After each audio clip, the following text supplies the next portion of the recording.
Bir odam deydi, do'stini ziyorat qilishlik uchun ko'chaga chiqdi, u bir qishloqqa ketyapti. Alloh taolo o'sha odamni yo'liga bir farishtani yuborar ekan, odam qiyofasida. Haligi farishta so'rar ekan, qayerga ketyapsan? Ha, bir do'stim bor, o'sha oldiga ketyapman. Unda seni hojating bormi? Ya'ni undan biror narsa istab ketyapsanmi? Yo'q. Qarzing bor, bergani ketyapsanmi? Yo'q.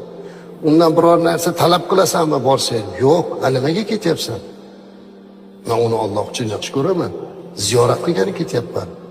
Boshqa narsa umidim yo'q desa, odam qiyofasidagi farishta aytadi. Men farishtaman. Sen uni hech narsasiz yaxshi ko'rganing kabi Alloh seni yaxshi ko'rdi. Sizga hech narsa so'ramasdan keladigan do'stingiz bormi? Hozir shunaqa do'stni eslasak, yig'laymiz.